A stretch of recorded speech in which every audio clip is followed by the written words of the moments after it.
नमस्कार प्रेक्षकांनो, आनंदी या मालिकेच्या आजच्या भागामध्ये आपण पाहणार आहोत खूपच इंटरेस्टिंग असा एपिसोड। तर आजपासून आपल्या चॅनलवर आनंदी ह्या मालिकेचे रिव्ह्यू तुम्हाला ऐकायला पाहायला मिळणार आहेत। जर आवडत असेल तर नक्की चॅनलला सबस्क्राईब करा आणि कमेंट करून तुमचा अभिप्राय कळवायला विसरू नका की तुम्हाला ही मालिका आणि ह्या मालिकेचे रिव्ह्यू पाहायचे आहेत की नाहीत। तर आता होतं काय, तर इथे युगंधरने आनंदीला बोलवलेलं असतं।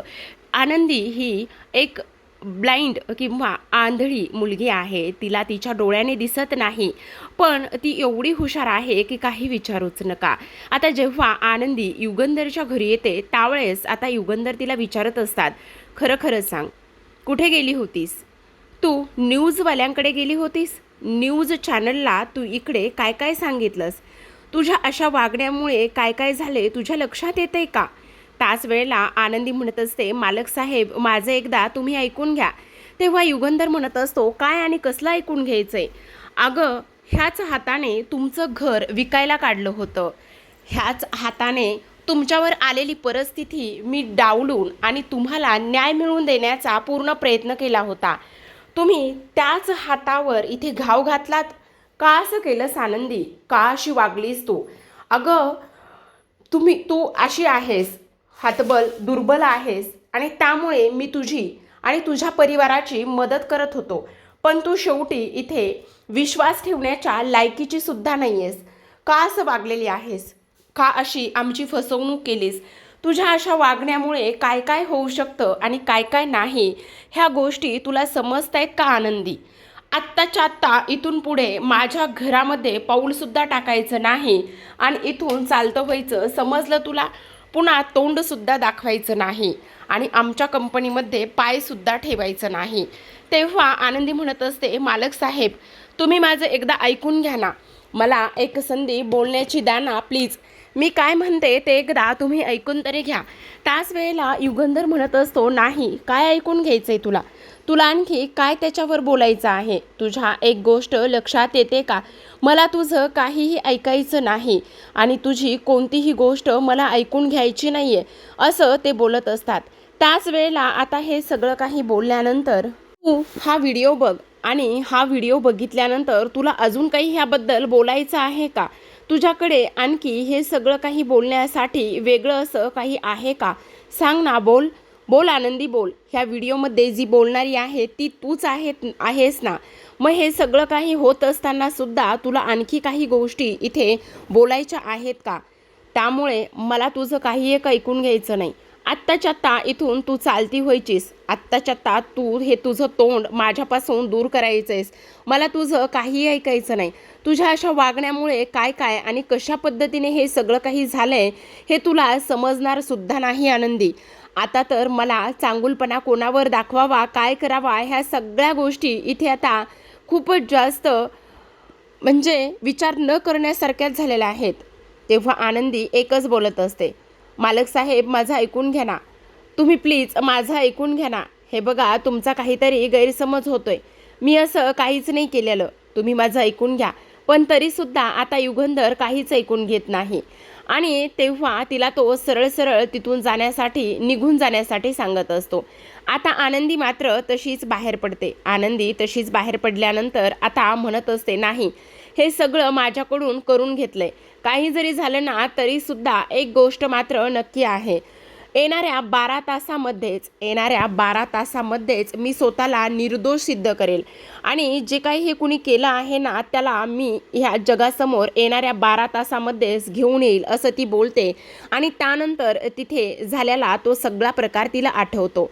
त्याचबरोबर आनंदी निघून गेल्यानंतर तिला ते युगंधरचं सगळं शब्द सगळे वाक्य आठवत असतात आणि त्याचबरोबर शलाकाचं बोलणंसुद्धा आठवत असतं।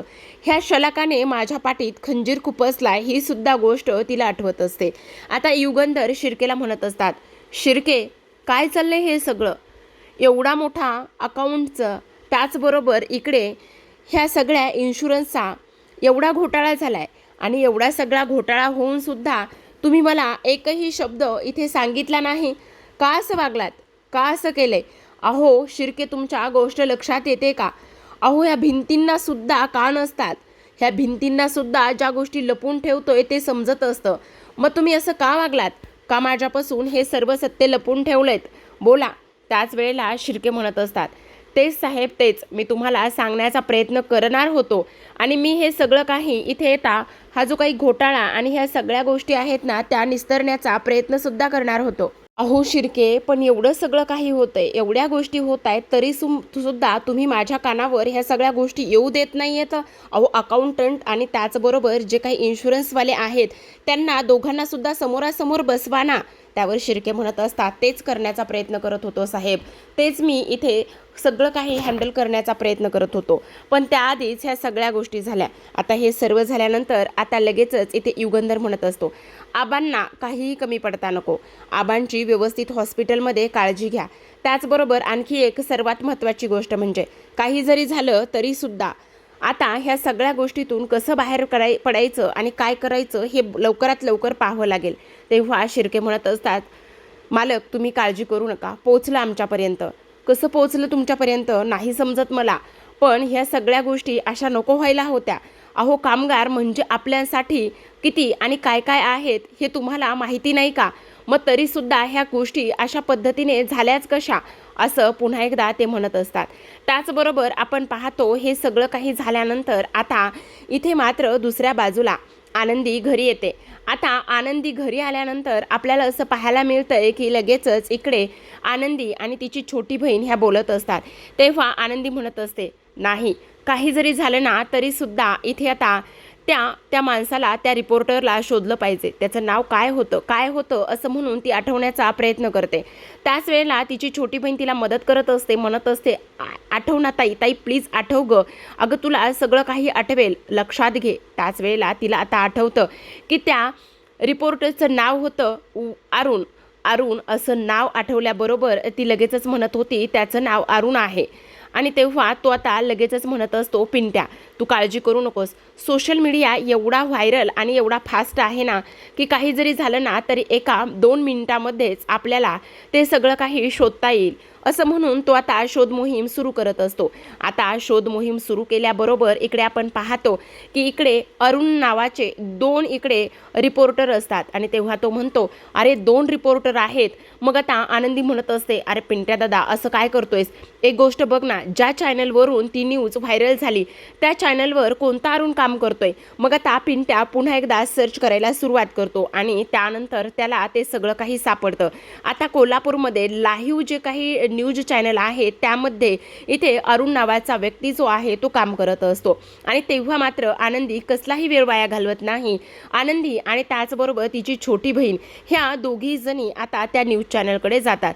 तिथे असणाऱ्या ज्या काही सर्वेसर्वा आहेत, म्हणजेच त्या न्यूज चॅनल चालवणाऱ्या ज्या महिला आहेत त्या इथे आनंदीला पाहिल्याबरोबर म्हणत असतात, काय मग आनंदी, आता काय प्रसिद्धी मिळाली म्हटल्यावर तू त्याचं सेलिब्रेशन करण्यासाठी आमच्याकडे आली आहेस की काय? खरं तर तू एक ब्लाइंड मुलगी आहेस आणि ब्लाइंड मुलगी असूनसुद्धा तुला एवढी प्रसिद्धी मिळाली, एवढ्या सगळ्या गोष्टी मिळाल्यात म्हणून तुला फारच आनंद होत असेल, बरोबर की नाही? अगदीच ना. आता तेवढ्यातच इकडे आता तिथे असलेला तो माणूससुद्धा म्हणत असतो, म्हणजे तोच असतो अरुण. आता तो म्हणत असतो, हो मॅडम, तसंही मला सांगा, ही एका सर्वसामान्य घरातील मुलगी आहे आणि ही एका सर्वसामान्य घरातील मुलगी असूनसुद्धा हिच्या हाती एवढं सगळं काही लागलं आहे म्हटल्यावर. आणि त्याचबरोबर आता इकडे आनंदी म्हणत असते, तुम्ही हे फार चुकीचं केले, तुम्ही चुकीच्या पद्धतीने ती न्यूज इथे प्रसारित केली आहे. अहो सोशल मीडिया आणि त्याचबरोबर न्यूज चॅनल हे काय आहे आणि तुम्ही विश्वासघात केला आहे आणि तुम्ही एडिट करून ती न्यूज इथे पसरवली आहे. त्याच वेळेला आता इकडे त्या म्हणत असतात, हो ते आम्हाला माहिती आहे, कारण इथे आमच्या न्यूज चॅनलचं कामच काय आहे, आम्हाला फक्त मसाला हवा असतो, आमचा TRP वाढावा एवढंच आम्हाला करायचं असतं, बाकी आम्हाला काहीही नको असतं आणि हे तू आम्हाला सांगू नकोस. पण तू त्याच्यामुळे इकडे आता खूपच मोठी न्यूज चॅनलवर काम करणारी किंवा बातम्या पुरवणारी एक व्यक्ती झालीस, हे महत्त्वाचं नाही आहे का? तेव्हा आनंदी म्हणत असते, नाही, तुम्ही खूप मोठी चूक केली आहे, तुम्ही अशा पद्धतीने वागायला नको होतं. अहो न्यूज चॅनल म्हणजे विश्वास, त्याचबरोबर न्यूज चॅनल म्हणजे सर्वसामान्यांचा आधार असतो. मग तुम्हीच जर असं वागायला लागलात तर का केलं तुम्ही असं? अहो, जे मला बोलायचं होतं ते मी बोलली, पण तुम्ही ते सगळं एडिट करून वेगळ्याच पद्धतीने त्याचा प्रसार केला आहे. तुम्हाला हे फार महागात पडेल. त्यावेळेला त्या म्हणत असतात, काय महागात पडणार आहे आनंदी? आणि तू काय करणार आहेस? अगं, तुझ्याच्याने काही होणार नाही आहे. तू एक साधी आंधळी मुलगी आहेस आणि तुझ्याच्याने काय होणार आहे? तुला गोष्टी तरी लक्षात येत आहेत का? त्याच वेळेला आता आनंदी खूप काही बोलत असते आणि इकडे हो, आम्ही जे काही केलं आहे ना ते अगदी योग्य केले. आम्ही इथे खोटी न्यूज बनवली आणि त्याचबरोबर आमच्या चॅनलचा TRP वाढवण्यासाठी तो एडिट करूनच इथे ती न्यूज जी आहे ती व्हायरल केली. ह्या गोष्टी आम्ही मान्य करतो. तेव्हा आनंदी म्हणत असते, हे बघा, जे माझं ओरिजिनल फुटेज आहे ना ते सगळं फुटेज मला द्या. आत्ताच्या आत्ता ते मला सगळं हवं आहे. त्याच वेळेला ते म्हणत असतात, नाही मिळणार, जा, तू काय करणार आहेस आणि तुझी पोहोच कुठंपर्यंत आहे ते आम्हाला बघायचं आहे.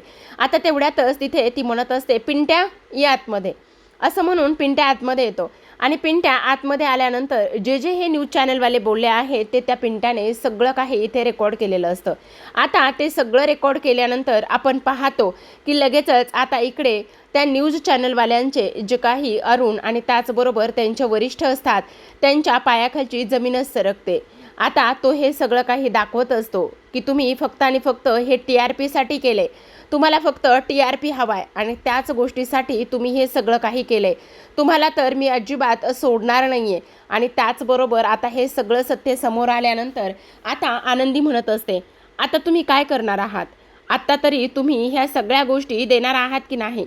आत्ता तरी मला माझं ओरिजिनल फुटेज जे आहे ना ते इथे मिळणार आहे की नाही? असं सुद्धा आता इकडे ती बोलत असते. त्याच वेळेला आता इकडे त्यांच्याकडे कोणताही पर्याय शिल्लक राहत नाही आणि त्या म्हणत असतात, मग आता कसा वाटला आमचा हा ठोसा? असं सुद्धा आता इकडे ती बोलत असते. आता हे सर्व काही बोलल्यानंतर आपण पाहतो की आनंदी म्हणत असते, सर्वसामान्य लोकांना फसवता, सर्वसामान्य लोकांचा विश्वासघात करता. आता लगेचच इकडे जे काही न्यूज चॅनलच्या ओनर असतात त्या म्हणत असतात, ए अरुण, चल देऊन टाक, उगाचच नाही तो उद्योग नको आपल्याला, देऊन टाकते फुटेज. आणि त्याच वेळेला आता इकडे तो म्हणत असतो, अहो मॅडम, पण हे सगळं देणं शक्य नाही आहे, उगाचच नको, ह्या सगळ्या गोष्टी करून आपला इथे नुकसान होईल, आपण हे सगळं असं नाही करू शकत. त्याच वेळेला त्या म्हणत असतात, दे म्हणून सांगितलंय ना. आता लगेचच इकडे तो शेवटी तो पेनड्राईव्ह देतो आणि तो पेनड्राईव्ह दिल्याबरोबर आता पुन्हा ती जी ओनर आहे ती ओनर तो पेनड्राईव्ह काढून घेणार. तेवढ्यातच आनंदीची छोटी बहीण पुढे येते आणि आनंदीची छोटी बहीण पुढे आल्यानंतर लगेचच आता ती ते पेनड्राईव्ह काढून घेते आणि ते पेनड्राईव्ह काढून घेतल्याबरोबर आपण पाहतो की आता आनंदीला ते पेनड्राईव्ह मिळालेलं असतं. दुसऱ्या बाजूला आपण पाहूयात, दुसऱ्या बाजूला आता इथे हे काही युगंधर आहे ते इथे बोलत असतात, ते म्हणजेच की आपल्या शिर्केंसोबत.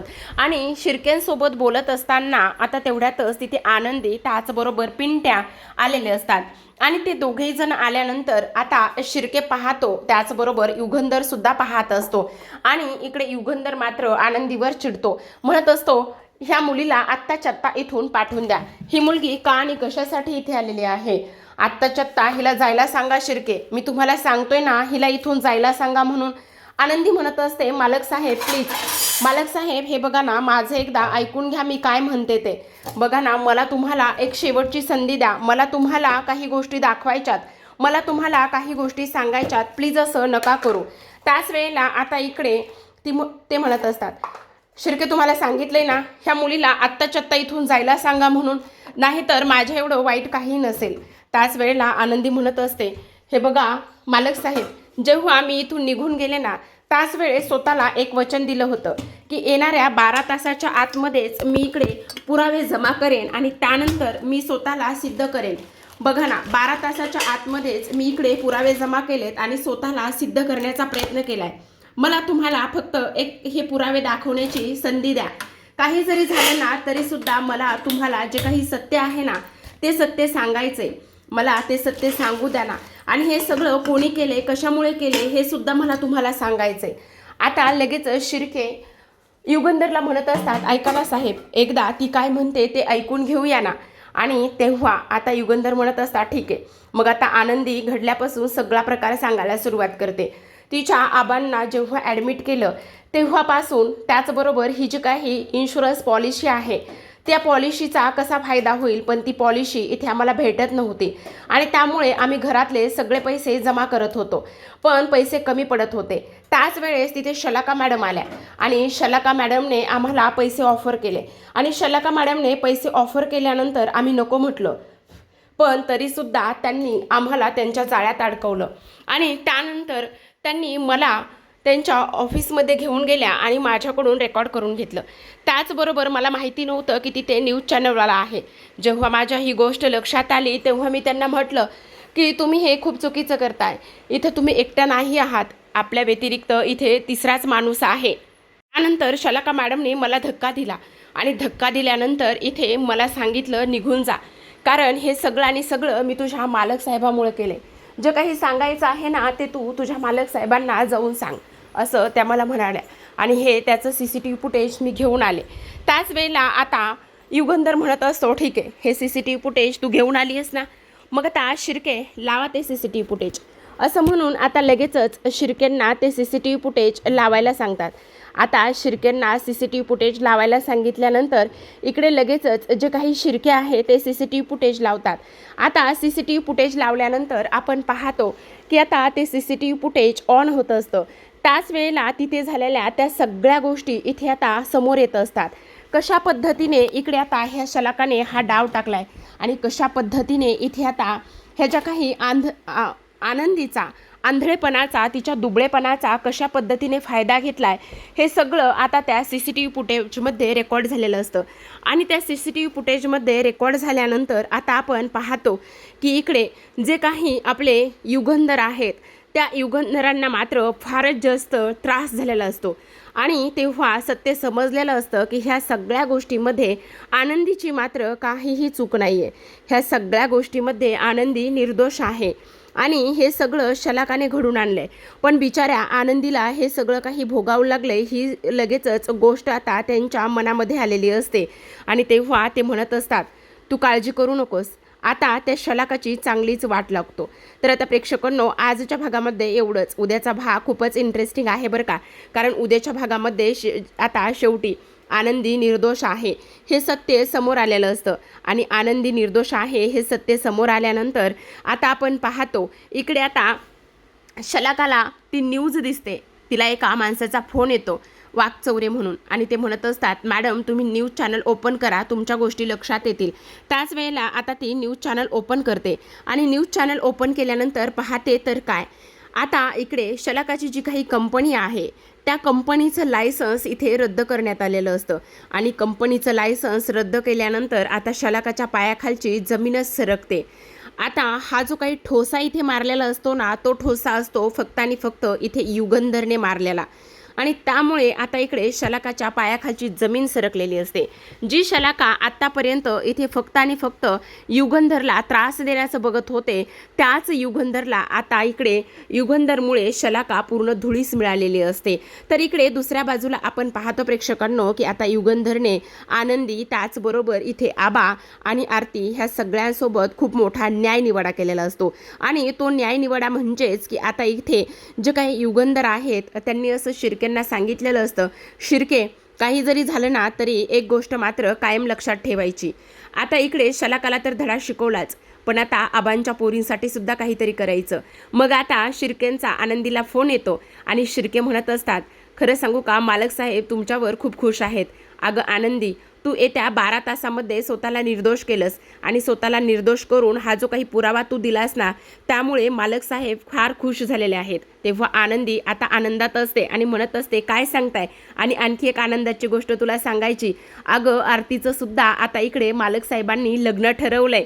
आता आरतीचं लग्न झालं की मग खरं सांगू, त्यावर आनंदी म्हणत असते, काय सांगताय शिर्के साहेब तुम्ही, आमच्या आरतीताईचं लग्न ठरवलंय? हो, आरतीचं लग्न ठरवलंय. आता आरतीचं लग्न झालं की मग तुझ्यासुद्धा लग्नाचा बँड वाजवणार आहेत. असं म्हटल्याबरोबर आपण पाहतो की आनंदीचा चेहरा खाडकन उतरलेला असतो, कारण एकतर ती अशी आंधळी आणि त्यानंतर इथे तिच्यासोबत कोण लग्न करेल असा विचार तिच्या मनामध्ये येऊन गेलेला असतो आणि त्यामुळे तिचा काही क्षणासाठी चेहरा पडलेला असतो. तर प्रेक्षकांनो, रोज तुम्हाला आनंदी या मालिकेचे रिव्ह्यू पाहायला आवडतील का? कमेंट करून नक्की सांगा. भेटूयात उद्याच्या भागात. तोपर्यंत धन्यवाद.